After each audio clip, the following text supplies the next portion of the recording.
সকল প্রাইভেট বিশ্ববিদ্যালয় সবাই সেটাকে প্রত্যাখ্যান করেছিল।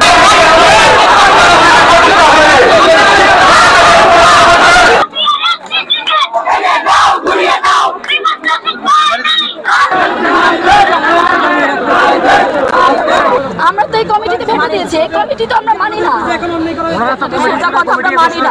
এই কমিটি আমরা প্রত্যাখ্যান করলাম। যেমনটা করে মনে আছে আপনাদের ডিবি অফিসের থেকে যখন 5 জন সমন্বয়ককে তুলে নিয়ে গিয়ে ভুয়া প্রেস রিলিজ পড়ানো হয়েছিল, সারা বাংলাদেশের সকল প্রাইভেট বিশ্ববিদ্যালয় সবাই সেটাকে প্রত্যাখ্যান করেছিল। তেমনি আজকে আপনারা যে ভুয়া এবং সিন্ডিকেট ভিত্তিক যে একটা আপনারা দল ঘোষণা করলেন এবং সংগঠন ঘোষণা করলেন, এটাকে আমরা প্রাইভেট বিশ্ববিদ্যালয় ছাত্র সমাজ এটাকে প্রত্যাখ্যান করলাম।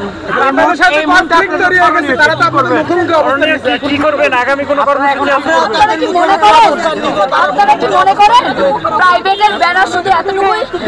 আমাদের প্রাইভেটের ব্যানার কিন্তু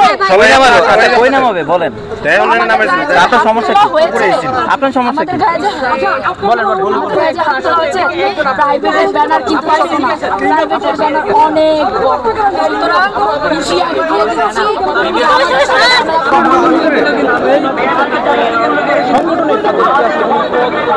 দাবিয়ান যারা এইসব গেম খেলছে তাদেরকে জিজ্ঞেস করবেন তাদের চক্রান্তকে। ভিতরে এখনো বসে আসছে, তারা পারতো না বের হয়ে আমাদের সাথে কথা বলার, তারা পারতো না আমাদের ভিতরে না, তারা ভিতরে সুন্দর করে চতুর্দিকে ব্যারিকেড দিয়ে বসে আছে। কেন ভাই এত ভয় পান কেন? রাজপথের না সৈনিক,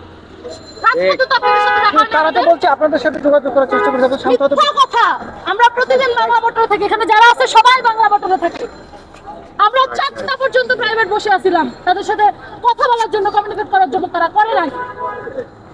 আমরা প্রধান মাহমুদের সাথে 4টা পর্যন্ত বসেছিলাম, ভোর 4টা পর্যন্ত। এখন আপনারা কি দাবিতে থাকবেন নাকি আপনারা চলে যাবেন? কি করবেন? এইখানে কোনো ধরনের কমিটি ঘোষণা হইতে পারবে না। আর ওই কমিটি ঘোষণা হইলে আমরা প্রাইভেট পাবলিক মহানগর 7 কলেজকে ওটা মানি না, মানবো না। আপনার নাম তো? শাহজাদি ফারান্না কথা, ইস্ট ওয়েস্ট ইউনিভার্সিটি বেসরকারি বিশ্ববিদ্যালয়ের যুগ্ম আহ্বায়ক। হাজারের উপরে সিট পাওয়ার যোগ্যতা, শত সিট পাওয়ার যোগ্যতা রাখি আমরা। আপনারা যে আজকে আমাদের গায়ে হাত তুললেন, এটা জবাবদিহিতা আপনাদের করতেই হবে।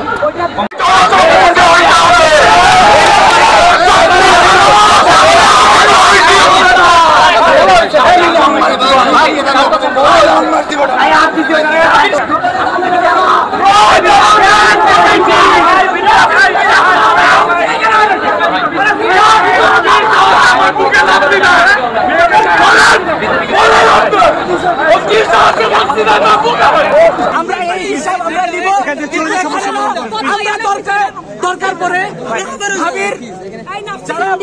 ঢাবির যে সিন্ডিকেট বা ঢাবির যে হায়ার অথরিটি আছে তাদের সাথে বসবো।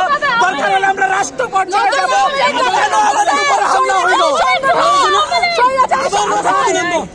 আমরা এগুলোর সাথে